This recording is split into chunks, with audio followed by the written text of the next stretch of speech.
Grace and love, everybody. It's Life Aspects with Visionary Rose. Thank y'all for tuning in. Grace and love. Listen, I don't want you to get into your mind to glorify your spiritual warfare. Okay, and so many of the things that you face into your life, many of the things that you battle with mentally is spiritual warfare. And so you have to take a look around, you know, what you deal with, what you go through. And so in James, I talked about how you whenever you are faced with obstacles and challenges in your life, and when you are faced with so many different oppositions and oppression and stuff like that, you have to give it to God. Okay, and so I know somebody like Life Aspects, you always talking about God. You always talking about God. Yes. And the thing about it is, I want you to understand that a lot of the things that you also, you know, battle with and go through with, that the battle is not yours and that the battle is the Lord's. And so whenever you give your battles to him, and so what that looks like is that when you give your battles to him, it's that you will pray about it. You have to pray about it. You have to pray about it. And once you pray about it, you leave it alone. You no longer think about it. You no longer speak on it. You no longer want to, you know, dwell in it mentally, emotionally, because you have gave it to the one that can take that situation and turn it around for your good. And so when people say, Lord, you turn this situation around, you get the glory out of my life. So when it means, when they say, always ask God to get the glory out of your life. And what it means for God to get the glory out of your life is that whenever you are okay, for a prime example, just think about a situation. We're all going through something. Just think about something of that you're faced with. And so that very thing that you feel like that you can't overcome, that very thing that you feel like you can't stop doing, that very thing that you feel like you won't be able to achieve, that very thing that you feel like, you know, that particular family member that's laying in the hospital, that particular family member that's going through it, or maybe even yourself. You got to put yourself in other people's shoes. You got to do that as well too. Put yourself in other people's shoes. And so just think about it, how that situation, or even situations that you thought you wasn't even gonna get out of, and so God took that situation, he turned it around for your good. He turned it around for your good. And so when God turns the situation around for your good, and you thank him for that, and people see that God done turned the situation around, they even looking like, well, let me try your God. Or they may even look at it, they look at your situation where they say, well, wow, God really is God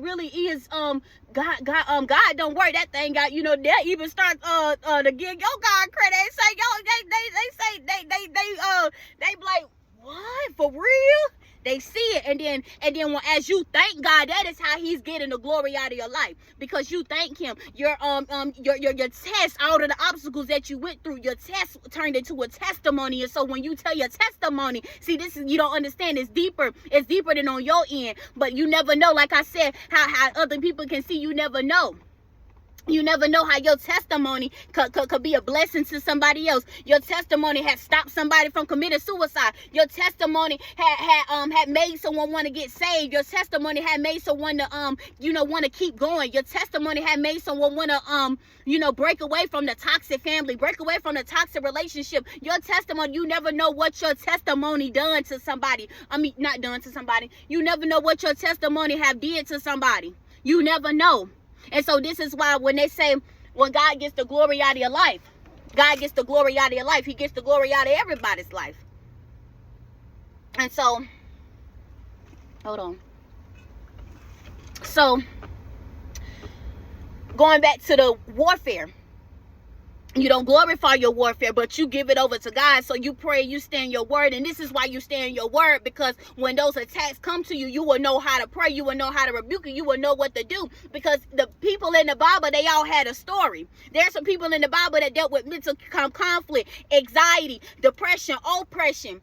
There was people in the Bible, they dealt with a lot of stuff. I may not say a lot of things, but just a lot of things that the world is going through today. But with the mental, I talk about the mental a lot, because the mind.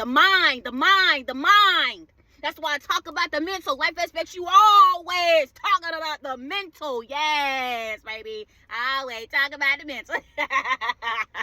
Look, I always talk about the mental, because that's where the devil wants to attack you. That's where the devil sends out his minions to try to attack you, because, baby, if somebody can get your mind, baby, you out of this world. It's over for you. If somebody can get your mind. You see what I'm saying for you? That's what I'm saying, that you gotta be smart. You gotta you gotta put all your trust in God. You gotta be able to leave that situation. You gotta be able to leave that job and have faith. You can't just settle. You can't just settle for $7.25. You can't just settle for the bare minimum. That's what anybody. I ain't talking about just no relationship. I'm talking about with your goals, with your mindset, with your spiritual growth. You can't just settle.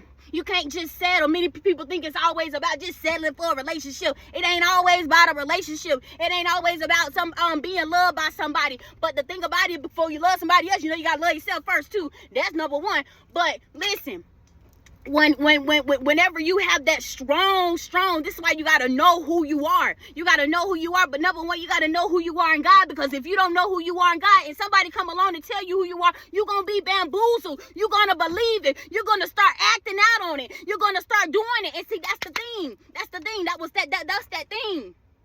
What's that thing? Life aspects? That's that very thing that's meant to stop you. That's that very meant thing to question you. To question who you are, to question your purpose, to make you stop. There's family members around that try to keep you around and you feel like, oh my God, what am I gonna do? So you gotta get up. That's that fear. That's that fear. That's that fear. Why? Because they making you feel like if you leave, all hell gonna break loose in your life. They making you feel like that you need them. You gotta realize some people need you more than you need them. A lot of y'all haven't realized that. Y'all done came in some people's life, they haven't realized that. You got to know who, that's why I say you got to know the power that you hold. I'm like everywhere with this, but I know where I'm going with this. So I'm not even about to say, I take that back, I'm not everywhere with this. You got to know the power that you hold.